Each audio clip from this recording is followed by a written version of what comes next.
Siang hari ini kita akan melanjutkan tema kita bulan November ini. Ya, tema besar kita adalah menjadi murid Kristus yang sejati. Dan sebagai murid Kristus yang sejati, maka minggu kedua ini kita akan bicara tentang hidup yang mengutamakan Kristus. Ya, hidup mengutamakan Kristus. Nah, saudara, dalam kehidupan kita sebagai manusia ini ada 3 kebutuhan yang digambarkan, dikelompokkan dalam kebutuhan primer, kebutuhan sekunder, dan kebutuhan tersier. Ya, kebutuhan primer itu kebutuhan yang paling apa? Paling utama, paling mendasar, paling pokok. Dan itu ya terdiri dari sandang, pangan, dan papan. Ya, sedangkan kebutuhan sekunder, ya itu kebutuhan yang kedua, ada tidak ada enggak menjadi masalah. Misalnya apa? TV, kulkas, HP. Kalau HP sekarang kayak kebutuhan utama ya. Ya kadang-kadang ya lupa istri enggak apa-apa, tapi lupa HP kadang-kadang ya dicari ya. Saudara, ada cerita ini katanya saudara. Ya, ada istrinya ketinggalan itu enggak ketahuan. Enggak terasa. Tapi kalau HP ketinggalan apa saudara? Wah, saudara, buru-buru pulang, buru balik. Ya, sampai istrinya telepon, saudara. Ini teman istri saya, saudara. Ya, jadi sampai kantor baru mau diturunin, loh kok nggak ada. Saudara, balik lagi, saudara. Ya, saudara, jadi ada kebutuhan yang primer, kebutuhan sekunder dan kebutuhan tersier. Tersier itu berarti mobil BMW, Mercy itu tersier, saudara. Hal-hal yang mewah, ya. Nah, saudara, Tuhan Yesus di dalam khotbahnya itu mengetahui bahwa manusia itu memang membutuhkan kebutuhan primer itu, sandang, pangan, dan papan. Tapi bagi Tuhan Yesus itu bukan suatu kebutuhan yang utama dalam kehidupan sebagai orang percaya. Kalau saudara baca dalam kitab Matius pasal 6 di sana, saudara, ya, Tuhan katakan, Tuhan tahu apa yang kamu inginkan, yaitu makan, pakaian, dan lainnya. Dan Tuhan katakan bahwa semua itu juga dicari oleh semua manusia atau bangsa-bangsa di dunia ini. Tapi dikatakan ayat 33 di sana, Tuhan tekankan ini. Tuhan mau supaya kita itu, hidup kita itu bukan hanya mengutamakan hal-hal yang sifatnya tadi, papan, pangan, dan sandang itu.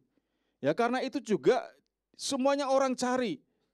Tapi Tuhan mau mengarahkan kita sebagai anak-anaknya, yaitu ayat 23 dikatakan, carilah dahulu kerajaan Allah serta kebenarannya, maka semuanya itu akan ditambahkan. Semuanya itu adalah apa yang kamu makan, apa yang kamu pakai, apa yang dan lain-lainnya, saudara. Itu akan Tuhan tambahkan. Di sini Tuhan mau bicara tentang apa? Paling utama dalam kehidupan orang percaya itu bukan hal yang bersifat jasmani, tapi sifatnya rohani, yaitu hal kerajaan dan kebenarannya. Saudara, oleh karena itu saudara, ini penting dalam kehidupan kita sebagai orang percaya, kita harus mengutamakan Tuhan lebih dari segala-galanya. Walaupun hari-hari ini saudara, banyak orang tidak lagi mengutamakan Tuhan lebih dari segalanya. Salah satunya karena ada pengaruh pengajaran-pengajaran yang menyesatkan. Karena apa saudara? Orang tidak lagi mengutamakan Tuhan Yesus sebagai Tuhan dan Juru Selamat. Karena apa? Banyak orang sekarang ini percaya bahwa Tuhan itu tidak setara dengan Bapa. Kalau enggak setara dengan Bapa berarti tidak menjadi Tuhan. Ya. Jadi ada pengajaran yang mengatakan bahwa Yesus itu tidak setara dengan Bapa. Yesus itu lebih kecil, ya, lebih rendah dibanding dengan Bapa. Dan banyak orang percaya akan hal itu. Padahal di Alkitab sudah dengan jelas mengatakan bahwa Allah Bapa, Allah Anak, dan Allah Roh Kudus itu setara. Sama. Ya, kalau saudara baca dalam kitab Injil Yohanes pasal 10 ayat 30 dikatakan, aku dan Bapa adalah satu. Kemudian dalam Injil Yohanes 14 ayat 9 dikatakan, barang siapa melihat aku, ia telah melihat Bapa. Dan juga kalau saudara baca dalam kitab Filipi pasal yang kedua ayat yang ke-6, ya dikatakan di sana yang walaupun dalam rupa Allah tidak menganggap kesetaraan dengan Allah itu sebagai milik yang harus dipertahankan. Jadi Yesus itu adalah rupa Allah dan dia setara dengan Allah. Tapi banyak orang percaya bahwa Yesus sekarang ini bukan setara. Kedudukannya lebih rendah dibanding dengan Bapa, bahkan dibanding dengan Roh Kudus. Nah, saudara, oleh karena itu dalam kitab Kolose pasal yang ke-1 ini, saudara, kita akan pelajari bahwa Yesus itu lebih utama dari segala-galanya. Ya. Yesus itu sama dengan Bapa dan Roh Kudus. Oleh karena itu mari kita akan baca dalam kitab Kolose pasal yang pasal pertama, ayat 15 sampai ayat yang ke-20, 23. Dikatakan di sana, ia adalah gambar Allah yang tidak kelihatan, yang sulung lebih utama dari segala yang diciptakan. Karena di dalam dialah telah diciptakan segala sesuatu yang ada di surga, yang ada di bumi, yang kelihatan dan yang tidak kelihatan, baik singgasana maupun kerajaan, baik pemerintah maupun penguasa, segala sesuatu diciptakan oleh Dia dan untuk Dia. Ia ada terlebih dahulu dari segala sesuatu, dan segala sesuatu ada di dalam Dia. Ialah kepala tubuh, yaitu jemaat. Ialah yang sulung, yang pertama bangkit dari antara orang mati, sehingga Ia yang lebih utama dalam segala sesuatu. Karena seluruh kepenuhan Allah berkenan diam di dalam Dia. Dan oleh Dialah Ia memperdamaikan segala sesuatu dengan dirinya, baik yang ada di bumi maupun yang ada di surga, sesudah Ia mengadakan pendamaian oleh darah salib Kristus. Juga kamu yang dahulu hidup jauh dari Allah dan yang memusuhinya dalam hati dan pikiran, seperti yang nyata dari perbuatanmu yang jahat. Sekarang diperdamaikannya di dalam tubuh jasmani Kristus oleh kematiannya, untuk menempatkan kamu kudus dan tak bercela dan tak bercacat di hadapannya. Sebab itu kamu harus bertekun dalam iman, tetap teguh dan tidak bergoncang, dan jangan mau digeser dari pengharapan Injil yang telah kamu dengar dan yang telah dikabarkan di seluruh alam di bawah langit, dan yang aku ini Paulus telah menjadi pelayannya. Saudara, mengapa kita harus mengutamakan Kristus? Dan ayat dalam Kolose tadi ada 3 hal yang menjadi alasan mengapa kita harus mengutamakan Kristus dalam kehidupan kita. Bukan hal-hal yang dicari bangsa-bangsa, saudara.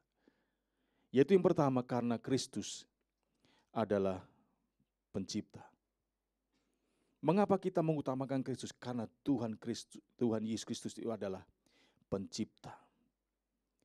Yesus Kristus bukan ciptaan seperti yang dipercayai oleh saudara kita sebelah, saksi Yehova, bahwa Yesus itu bukan Tuhan. Yesus itu bukan pencipta, tapi Dia adalah ciptaan. Sebagaimana disamakan dengan Lucifer, disamakan dengan Adam pertama. Saudara, Yesus itu bukan pencipta, tapi ciptaan. Karena apa? Dia dilahirkan dari rahim perempuan Maria.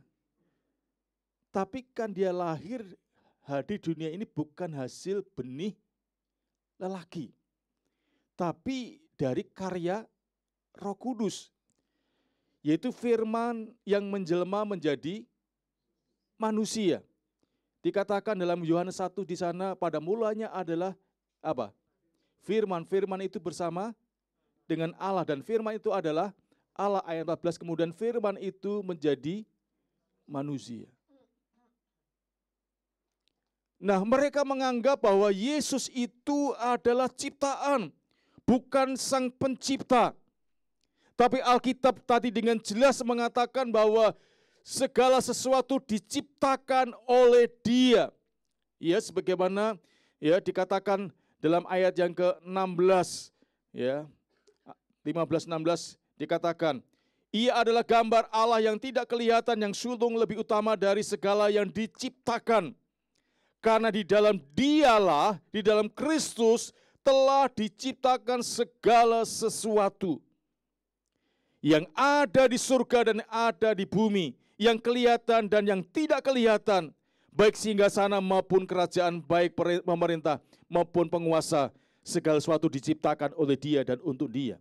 Dan ini kita bisa bandingkan juga dalam Yohanes pasal 1, saudara. Ayat yang ketiga, dikatakan di sana, segala sesuatu dijadikan oleh Dia, dan tanpa Dia tidak ada sesuatu pun yang telah jadi dari segala yang telah dijadikan. Jadi Yesus Kristus itu bukan ciptaan, tapi Yesus adalah Sang Pencipta. Dan firman Tuhan berkata dengan jelas dan tanda, saudara, bahwa di segala sesuatu dijadikan oleh Dia, dan tanpa Dia tidak ada sesuatu yang dijadikan. Ini harus saudara pegang, harus yakini bahwa Tuhan kita yang kita sembah di dalam Yesus Kristus itu ada Sang Pencipta. Bahkan kalau baca dalam kitab Kejadian di sana, penciptaan alam semesta ini, saudara, Yesus Kristus sudah terlibat di sana. Karena kalau saudara baca di sana, itu kata kita. Tuhan berfirman, marilah kita. Marilah kita. Kita itu pakai huruf besar, itu Tritunggal, Allah Bapa, Anak, dan Roh Kudus. Sejak awal itu sudah terlibat dalam penciptaan. Jadi Yesus Kristus itu Sang Pencipta, bukan ciptaan seperti kita. Dia memiliki kedudukan yang setara antara Allah Bapa, Anak, dan Roh Kudus.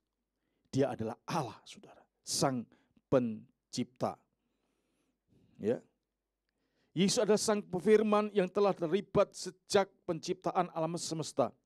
Dia adalah pribadi yang harus diutamakan karena Dia adalah Sang Pencipta.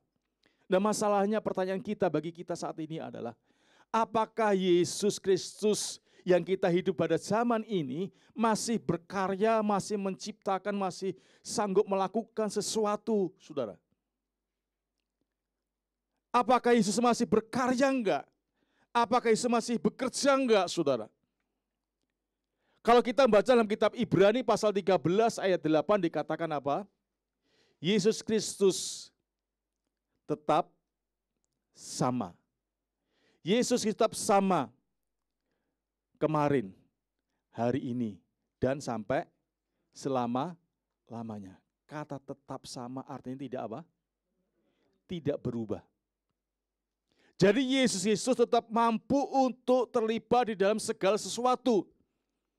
Untuk menciptakan yang tidak ada menjadi ada. Yang tak mungkin menjadi mungkin. Karena pada waktu penciptaan Tuhan berkata, jadilah terang, maka jadi terang. Jadilah ini, jadilah ini, jadilah ini, jadilah ini. Semuanya jadi, tidak pernah setengah jadi, sempurna. Saudara, dan sampai hari ini, firman Tuhan katakan tadi, Yesus Kristus tetap sama. Kemarin, hari ini, dan sampai selama-lamanya. Jadi saudara, Dia masih bisa untuk menjadi sumber pengharapan tadi. Dia masih bisa menjadi satu-satunya andalan hidup kita. Kenapa? Dia tidak berubah. Kuasanya tidak berubah. Dia siap menjadikan yang tidak mungkin menjadi mungkin. Seperti apa yang kita alami, saudara. Ya, seperti apa yang kita alami tentang gereja ini. Pikiran kita nggak mungkin. Susah, sulit, dan sebagainya. Saudara, tapi kita punya Tuhan yang memiliki kuasa yang tak terbatas. Sehingga apa yang tak mungkin menjadi mungkin. Walaupun kita harus 20 tahun berdoa, saudara. Dan doa kita tidak pernah menjadi sia-sia. Karena apa? Tuhan masih bekerja. Tuhan masih bekerja. Oleh karena itu saudara jangan berhenti berdoa, saudara. Karena ada waktunya. Kalau Tuhan pandang sudah cukup dan baik, Tuhan pasti akan kerjakan. Saudara, jangan berhenti. Sudah 3 tahun Om, sudah 4 tahun Om, kok nggak ada tanda-tanda? Saudara, kalau kita doa sesuai dengan kehendak Allah, Tuhan apa akan genapi, saudara. Percayalah, doa sesuai dengan kehendak Allah itu pasti Tuhan akan kerjakan. Ya, walaupun mungkin harus menunggu beberapa tahun, tapi yang pasti Tuhan dengar saudara. Kenapa? Tuhan masih tetap sama. Dia masih sanggup untuk mengadakan segala sesuatu yang kita perlukan dan butuhkan, saudara. Ini yang menjadi kekuatan bagi kita, ini pengharapan kita. Mengapa kita harus mengutamakan Tuhan dalam kehidupan kita, saudara? Karena sekali lagi, bahwa Dialah Sang Pencipta. Artinya sampai hari ini Dia masih bekerja. Roma 8:28, Allah turut bekerja dalam segala sesuatu. Artinya Allah masih bekerja, saudara. Jadi Allah tidak tutup mata, tidak tutup telinga. Tapi Allah melihat dan mendengar. Dan Dia mau bertindak untuk mengulurkan tangan pertolongan bagi kita, saudara. Oleh karena itu jangan tinggalkan Tuhan. Jangan mengesampingkan Tuhan. Utamakan Tuhan dalam kehidupan saudara.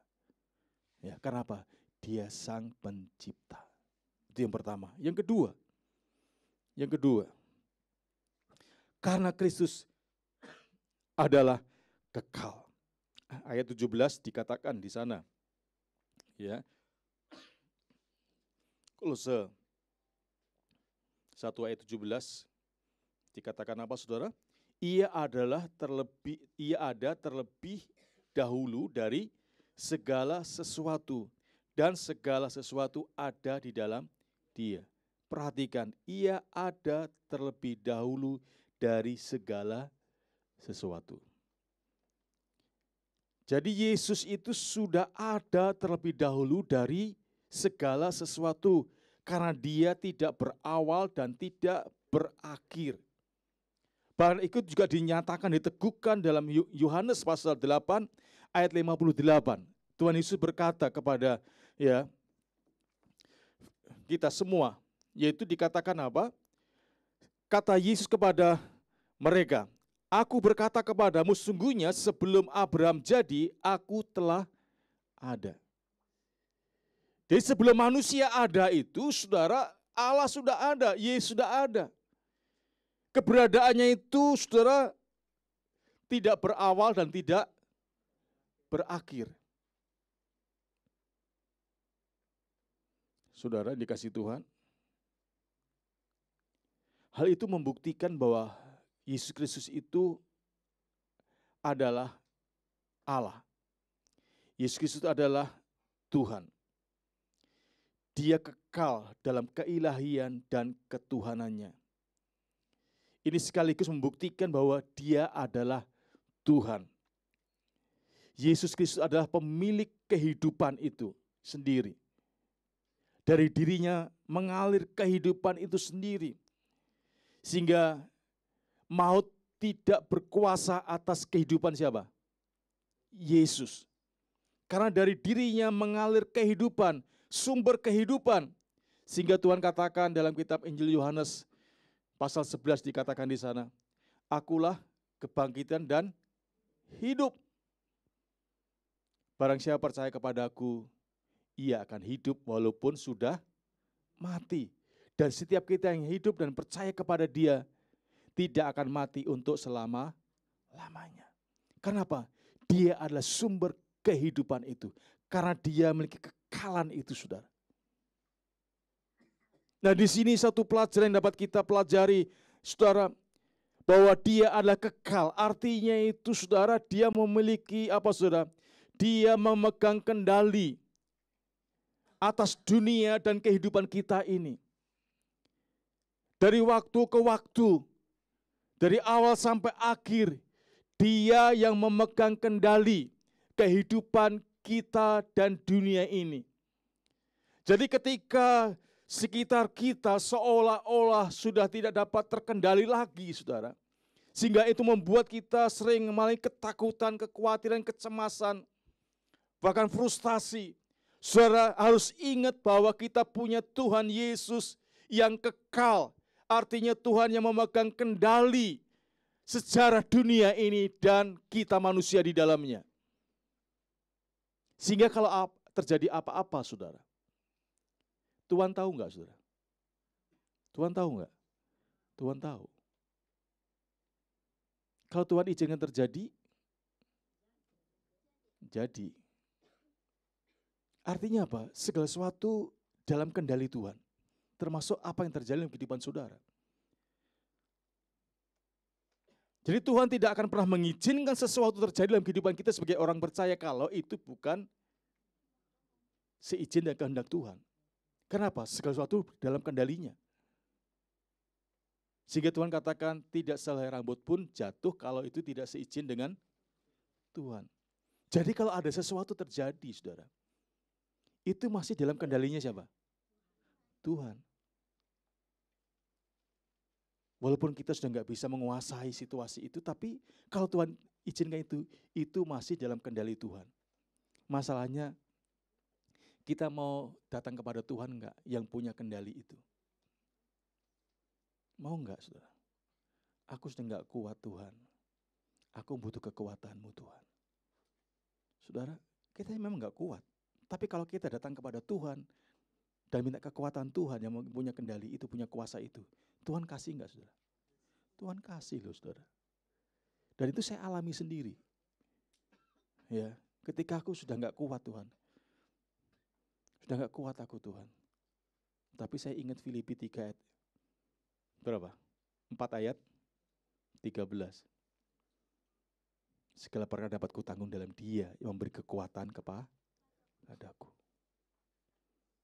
Aku ingat itu, sehingga aku berdoa, Tuhan, aku minta kekuatan-Mu. Dan Tuhan kasih kekuatan sehingga saya melewati masa-masa yang sulit pada waktu itu. Jadi masalahnya kita mau datang enggak kepada orang yang atau pribadi yang mempunyai kendali itu, yang punya kuasa itu.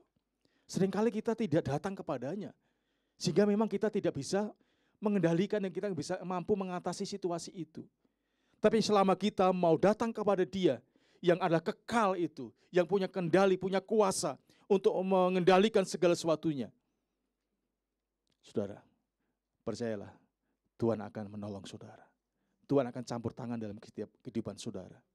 Dan itu yang membuat kita harus mengutamakan Dia. Bukan mengesampingkan atau nomor 2, nomor 3 atau 4 dan sebagainya. Tapi kita harus mengutamakan Dia.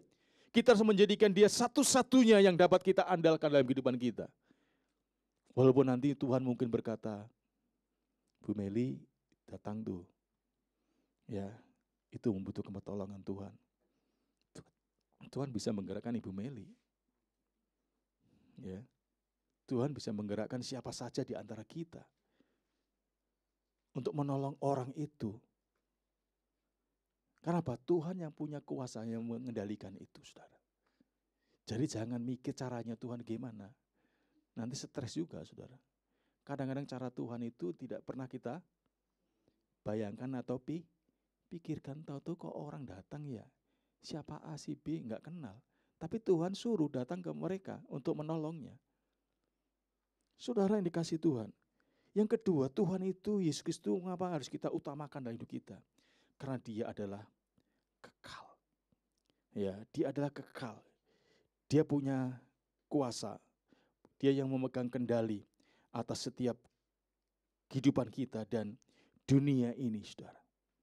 Ya, kalau Dia yang punya peranan penting, Dia punya kuasa, saudara, ya kita harus datang kepadanya, saudara. Jangan lari kemana-mana, datanglah kepadanya. Sehingga, saudara, kehidupan kita, sebagaimana janji Tuhan tadi, carilah dulu kerajaan Allah dan kebenarannya, maka semuanya akan ditambahkan. Tuhan akan bekerja dalam kehidupan saudara. Itu yang kedua. Dan yang ketiga, saudara ya, ketiga, dikatakan apa? Karena Kristus adalah penebus. Ayat 19, ayat 20 dikatakan, dan oleh Dialah Ia memperdamaikan segala sesuatu dengan dirinya, baik yang ada di bumi maupun yang ada di surga, sesudah Ia mengadakan pendamaian oleh darah salib Kristus. Jadi Yesus Kristus adalah Sang penebus, sang pendamai. Jadi melalui karya salibnya, Yesus Kristus mengadakan pendamaian antara Allah dan manusia yang semula bermusuhan karena dosa.